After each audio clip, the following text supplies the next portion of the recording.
बिस्मिल्लाहिर्रहमानिर्रहीम। अस्सलाम वालेकुम नाज़रीन, आप यूट्यूब चैनल देख रहे हैं। मैं इमरान खान हूँ। इमरान खान साहब कहते हैं कि मैं ला इलाहा इल्लल्लाह का मानने वाला हूँ। ये कलमा इंसान को हर किस्म के खौफ और ग़ुलामी से आज़ादी देता है। मेरी ज़िंदगी अल्लाह के हाथ में है, आसिम मुनीर के हाथ में नहीं है। हमारा ईमान ही हमारी हकीकी आज़ादी का ज़ामिन है, क्योंकि ये कलमा इंसान को खौफ की ज़ंजीरें तोड़ने की क़ुव्वत फ़राहम करता है। मुझे तोड़ने की कोशिश में मुझे मुसलसल कैद तन्हाई में रखा जा रहा है। 1 साल से मेरे ज़ाती डॉक्टर को मुआयने की इजाज़त नहीं दी गई। कई हफ्ते तक अखबारात और टीवी बंद कर दिए जाते हैं। फैमिली मेम्बरान और वकला तक को मिलने से रोका जाता है। 1.5 साल से सियासी रफ़क़ात से मुलाकात नहीं होने दी गई। आसिम मुनीर के लिए मेरा पैगाम है कि मुझ पर दबाव बढ़ाने के लिए चाहे मेरे ख़ानदान में से जिस मर्ज़ी को कैद में डाल दो, मैं ना झुकूँगा, ना इस जुल्म को कबूल करूँगा। मैं अपनी हकीकी आज़ादी की जद्दोजहद हर हाल में जारी रखूँगा। आसिम मुनीर अफ़गानिस्तान की मौजूदा हुकूमत की मुखालिफ लॉबी को खुश करने की कोशिश में कम अकली का मुज़ाहरा करते हुए हमारे दौर में खित्ते में कायम होने वाले अमन को तबाह कर रहा है। जहां हमारे बेहतरीन ताल्लुकात होने चाहिए, वहां जानबूझकर हालात ख़राब किए जा रहे हैं। मेरा दिल इस पर भी बहुत रंजीदा है कि हमने कई दहाइयों की मेहमान नवाजी के बावजूद मौजूदा दौर में अपने अफ़गान भाइयों को धक्के देकर मुल्क से बाहर निकाला है। हालांकि वहाँ ज़लज़ला भी आया है और हमें उनकी मदद करनी चाहिए। अली अमीन को खुसूसी हदायत करता हूँ कि अफ़गानिस्तान जाएँ और उनके साथ जाकर बैठें और बामी मसाइल और अमन व अमान के हवाले से बात करें, ताकि हालात को मज़ीद बिगाड़ से बचाया जा सके। जाली वफाकी हुकूमत को इस बात का जवाब देना चाहिए। मरियम नवाज जापान और थाईलैंड जा सकती है, तो खैबर पख्तूनख्वा का वज़ीर आला अपने सूबे में अमन के लिए अफ़गानिस्तान क्यों नहीं जा सकता? खैबर पख्तूनख्वा में अपने ही लोगों के खिलाफ मिलिट्री ऑपरेशन, ड्रोन हमलों और इलाकों से बेदखली करने का अमल दरअसल तहरीक इंसाफ की अवामी मैंडेट से बनने वाली हुकूमत को गैर मकबूल करने के लिए किया जा रहा है। अली अमीन गंडापुर को इस ऑपरेशन के खिलाफ भरपूर मुज़ामत करनी चाहिए। सूबे की अवाम पहले ही सैलाब से तबाह हाल है। अगर वहाँ ड्रोन हमले और ऑपरेशन ना रुका तो ये बहुत बड़ी ज़्यादती होगी। हमारे कितने पुलिस एहलकार भी जामे शहादत नोश कर चुके हैं। ये ऑपरेशन जब तक बंद नहीं होगा, लोगों की मुश्किलात में मज़ीद इजाफा होता रहेगा और दहशतगर्दी मज़ीद बढ़ेगी। इस वक्त पूरा मुल्क सैलाब में डूबा हुआ है। पंजाब और खैबर पख्तूनख्वा के सैलाब की वजह से लोगों का बहुत नुकसान हुआ है। पूरी कौम को यकजा होकर इस सूरत हाल का मुकाबला करना होगा।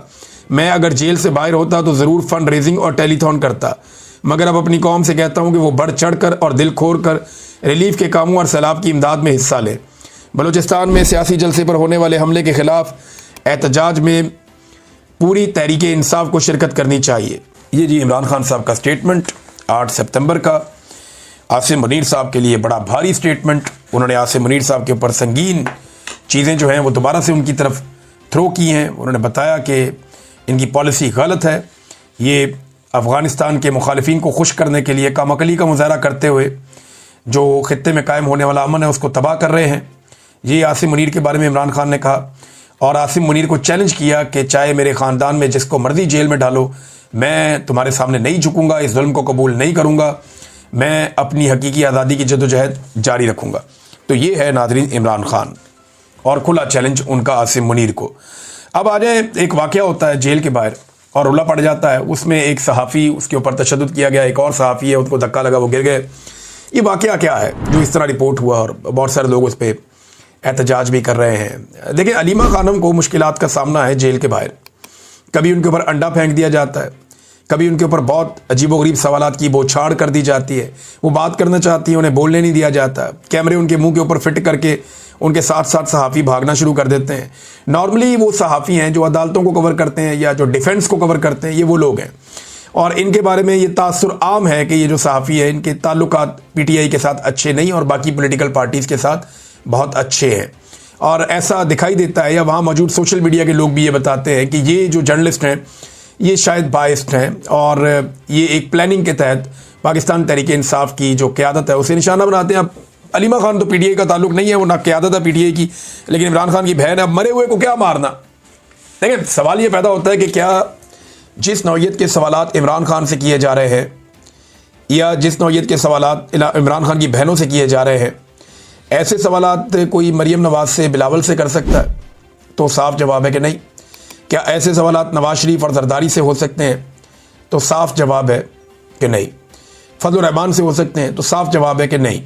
ये एक तरह की हरासमेंट है जो की जा रही है अडियाला जेल के बाहर, और ऐसा लगता है कि प्लानिंग के साथ हो रही है, क्योंकि ज़ुबैर अली खान साहब ने एक दिन पहले पूरी कहानी सुना दी थी कि कल के दिन ये होगा, और फिर हमने देखा वो हुआ भी। लेकिन पाकिस्तान तहरीक इंसाफ को तहम्मुल का मुजाहरा करना चाहिए था। तशद्दुद जो है या धक्का पेल जो है वो किसी चीज़ का जवाब नहीं होता। मेरे ख्याल में अगर कोई भी अपने आप को एक्सपोज करता है तो आपको ज़ुबान से और तरीके से उसका जवाब देना चाहिए, लॉजिक के साथ, और आपको वापस उसे एक्सपोज करना चाहिए, बजाय इसके कि अटैक करना या उसको धक्का देना या कोई ऐसी चीज़ करना, ये नामुनासिब है।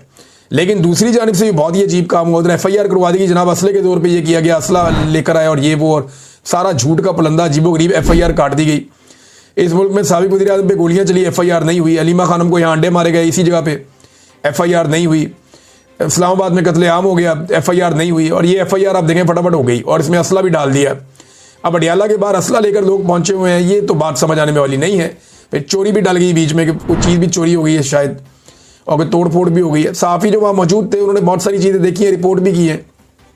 बहरहाल सहाफ़ी अगर एहतजाज करें तो उनका बनता है, वो एहतजाज कर भी सकते हैं, वो बाइकआउट करना चाहें तो कर भी सकते हैं। लेकिन देखें ना, बाइकआउट किस चीज़ का करेंगे? क्या वो अलीमा खानम की जो मीडिया टॉक है उसको दिखाते हैं वो टीवी पे? नहीं दिखाते। तो जब दिखाते ही नहीं तो बाइकआउट किस बात का करेंगे? क्या अखबारात में लिखा जाता है? नहीं लिखा जाता। भाई जब लिखा ही नहीं जाता तो बाइकआउट किस बात का करेंगे? भाई जब किसी चीज़ की कवरेज ही नहीं हो रही तो उस बात का बाइकआउट क्या होगा? आपके वहाँ आने या ना आने से फ़र्क तो नहीं पड़ेगा PTI को। उन्हें तो फ़र्क इस बात से पड़ेगा कि उनकी कवरेज हो रही थी और वो रुक गई है। अगर तो उनकी कवरेज जारी रहे तो फिर तो कोई मसला नहीं है। डिजिटल मीडिया उनकी कवरेज करता है और डिजिटल मीडिया ने उनका बाइकआउट नहीं किया। अच्छा, बिलावल ने इसकी मजम्मत की वाक़े की, और कुछ लोग ये कह रहे हैं कि जो जर्नलिस्ट ये काम कर रहे हैं अलीमा खानम को हरासा करने का, या उनके ऊपर लगातार जो अटैक किया जा रहा है पे दर पे, उनका जो करीबी ताल्लुक है वो बिलावल से, और बिलावल से बड़ा उनका प्यार मोहब्बत और ये वो है उनका, बड़े मीठे मीठे सवालात वहाँ पे होते हैं मुबैना तौर पे। अब इसमें जो है बिलावल ने बड़ा सख्त मजम्मती बयान जारी कर दिया। बिलावल को मैं याद दिलाता हूँ कि नसरुल्लाह गडानी का कत्ल हुआ सिंध में, और MNA खालिद लोंड का नाम आया था। नासिम जोगियों का कत्ल हुआ, नाजिम जोगियों का, जर्नलिस्ट का वहाँ पे, और MNA जाम अब्दुल करीम और MPA जाम अवैस का नाम आया था। फिर अजीज़ मेमन सहाफ़ी कत्ल हुए, जान मोहम्मद महर कत्ल हुए, असगर लोंड कत्ल हुए वहाँ पे। तो बिलावल साहब ने कोई मजम्मत नहीं की, चुप रहे।